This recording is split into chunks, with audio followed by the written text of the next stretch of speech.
AI search wouldn't cite me or surface me. At first, I couldn't figure out why. My AI search results were wrong, and it cost me reach, pipeline, and income. Most people don't recognize this because it looks like a content problem, a pipeline problem, or a visibility problem. But it's not. The real issue is trust, because when AI doesn't trust who you are, it won't cite you. AI looked at my 28-year career and basically said, this doesn't add up. So it fragmented me and made me invisible in search. My content was suppressed. My expertise was blended with others who share the same name. This problem disproportionately impacts senior experts and leaders, people who've pivoted, advanced quickly, or left a major organization to build something of their own. Because when your experience doesn't match expected patterns, AI struggles to verify who you are. And when it can't verify you, it doesn't trust you.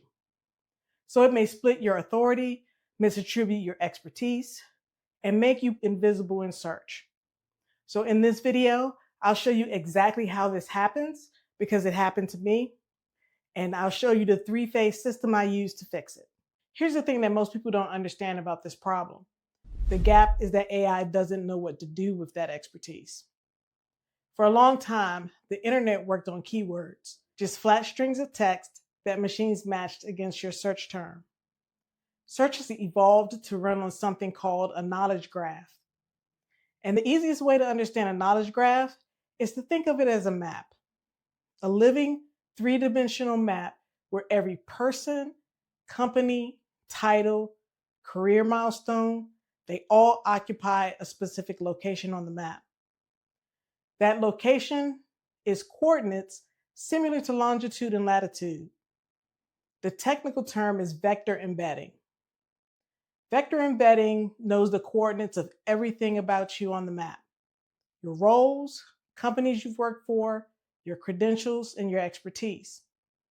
The 3D nodes that represent you and everything else on the map are called identity islands.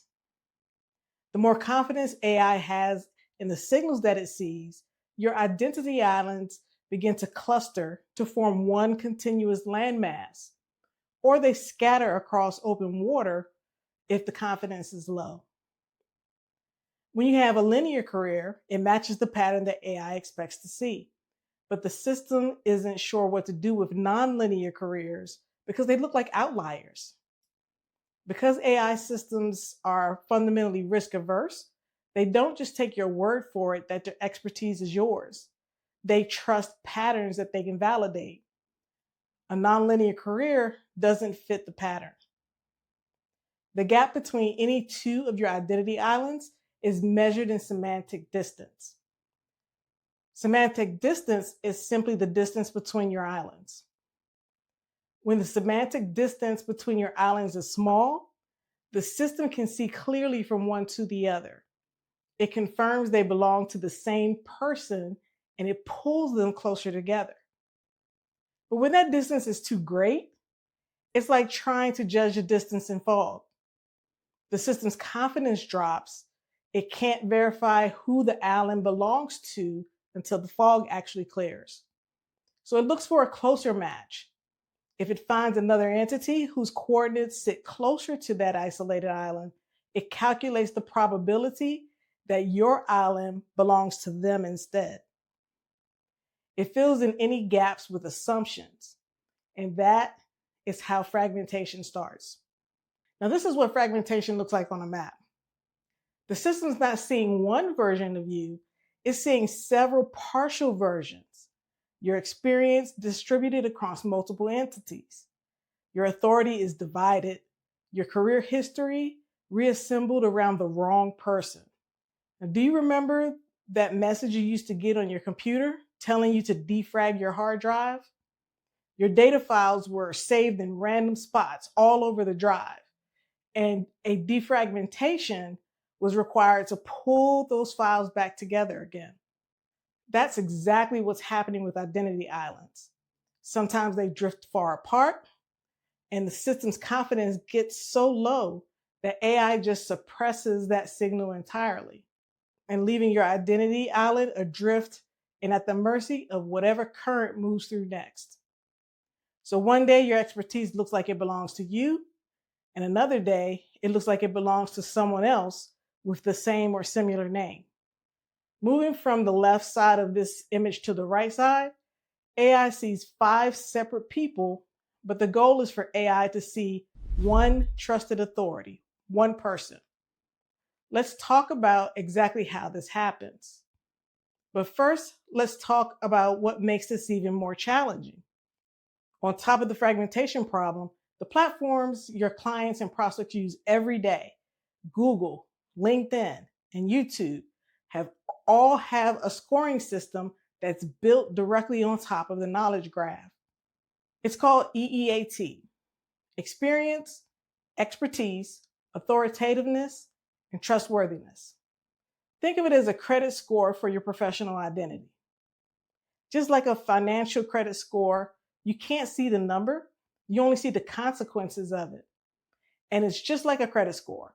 It's based on what the system can actually see and verify. When your identity islands are fragmented, your EEAT score is low because the system doesn't understand the signals. The authority gets scattered across identity islands that the system doesn't recognize as yours. The platform responds to a low score the same way a lender responds to bad credit. They limit what you can access. Google may not surface you in an AI overview, regardless of how long you've been in the field or what you've published.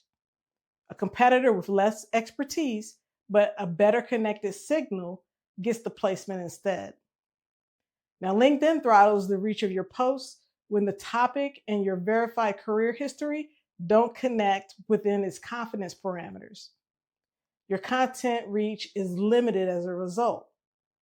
And YouTube caps your content's reach when your entity node is fragmented, regardless of how good the content actually is. The system wasn't built to work against you. It was built to solve a real problem. The internet is flooded with low quality AI generic content. It's surface level, it looks like expertise, but really there's nothing there. EEAT exists to protect users from that. It rewards demonstrated, verifiable, deep expertise, the kind that produces genuinely useful experiences for people searching for answers. That's actually good news for you because AI generated content can't replicate what you have. It can mimic words and vocabulary. It can't replicate decades of pattern recognition, lived experience across industries, or a specific record of your results. The EEAT system is designed to know the difference and reward the real thing with visibility. So the problem isn't the system. The problem is that your map shows your expertise as uncharted territory. And EEAT can't do anything with unattributed or incorrectly attributed expertise. Until that's fixed, your ICP or your ideal client won't see the content that you create. You'll not appear in AI-generated answers. Every piece of content you publish gets scored against the fragmented identity and suppressed accordingly. You're not only invisible, you're actively working against yourself every time you actually post. So let's talk about the fix. Moving from fragmented identity islands to an identity continent requires a specific technical process called entity resolution. Here's what it is and what it isn't. It's not a content strategy. If your identity is fragmented, so is your content. Entity resolution is structural work. It's pulling your identity islands together and redrawing the map with one larger verified landmass where the system previously saw unrelated islands.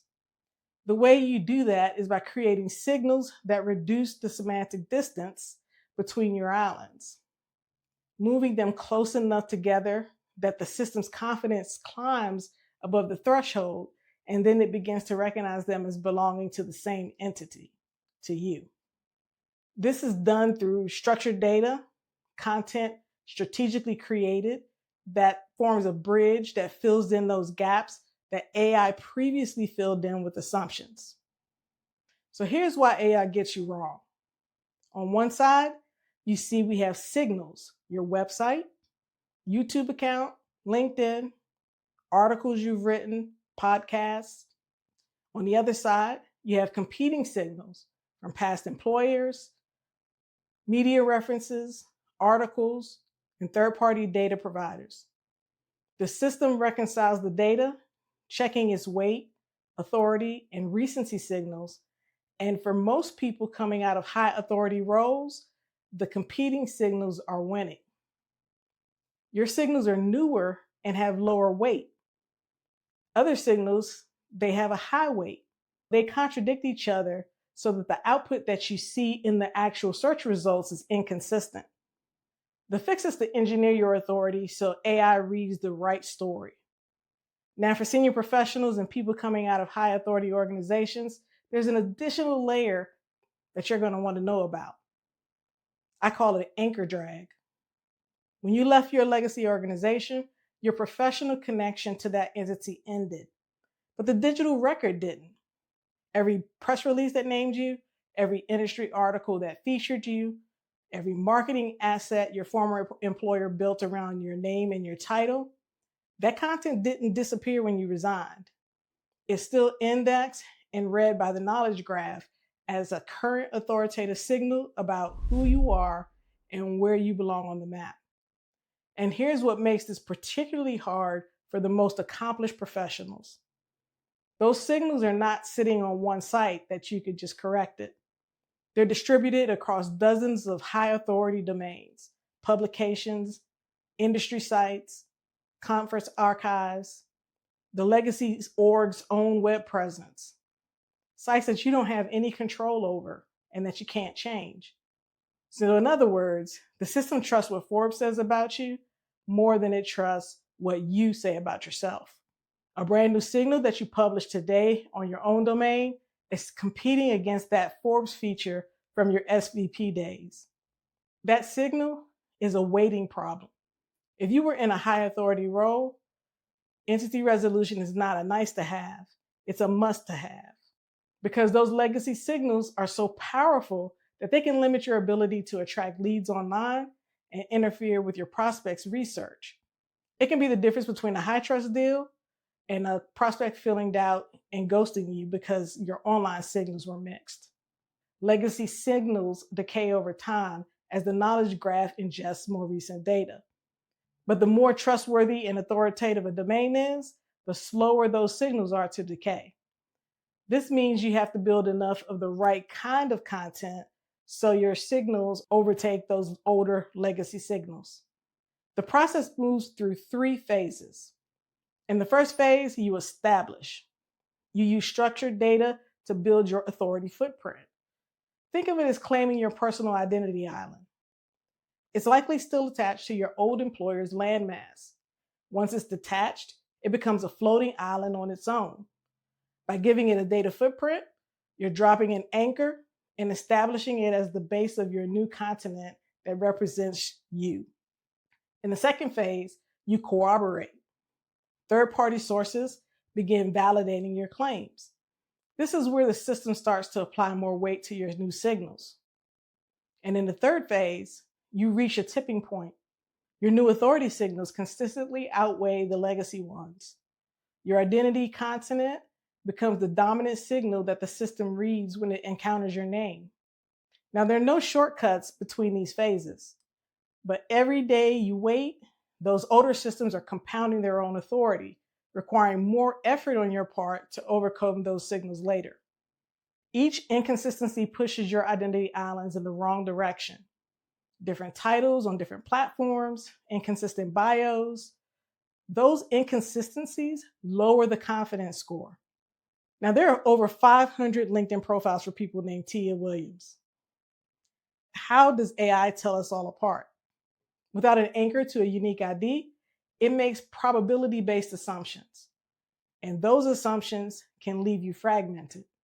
What the system can't simplify or reassign is a signature system, your own proprietary methodology or named framework. When you own a term that only exists in connection with your name, you create a vector anchor that the system can't confuse with anybody else. It's not just a branding decision, it's a technical one. A signature system makes you a citable authority because there's no other source that can lay claim to that concept except you. But if your methodology is generic enough that others use similar language, the system collapses you into a broad generic category, and your authority score reflects that category, not you specifically. That means if somebody asks about your system, AI gives generic answers. By dropping a vector anchor across all your identity islands, your name, your signature systems, and your proprietary terms, you lock your islands together into your identity continent. So let's simplify this. Entity resolution is not about gaming the system. It's about giving risk-averse AI systems enough verified, consistent, cross-referenced information for it to have confidence high enough to attach the identity island to the correct version of you. Once your identity continent is resolved, your full career history becomes part of your authority. It's about making your existing expertise and authority visible and accessible to the people who are already looking for it. Here's what this looks like when it's fixed. Content that was previously suppressed becomes more visible as your EEAT scores rise to reflect your actual expertise. Your identity and depth of experience become apparent both to humans and machines. You finally get credit for the authority that you had already built. You get found in AI overviews and maybe surfaced as a cited authority in your niche rather than being passed over for someone who has less expertise but stronger signals. Your visibility in traditional search increases. AI search and traditional search now use the same underlying knowledge graph to determine where you appear in their results. So fixing one influences the other. Your social content reaches further as platforms recalibrate your reach to match your restored confidence scores. And higher trust translates to more opportunities. Prospects who find you see one coherent, verified expert. And that difference shows up in how deals close. Now, the map is correctable. The signals are rebuildable. And once the system can see and score your expertise, the system works with you, not against you. Now, how do I know all of this? I know it because I lived it. AI determined that my nonlinear career was so statistically improbable that I had a better chance of winning the Powerball lottery twice than for it to consider my work history to be accurate. So it fragmented me, and 28 years of experience disappeared, but I fixed it. If you want to see exactly what happened, including before and after screenshots of how I reconstructed my career identity, the case study is linked below. And if you've been struggling with your own AI search results, the case study is the exact right place for you to start. And the link is in the description.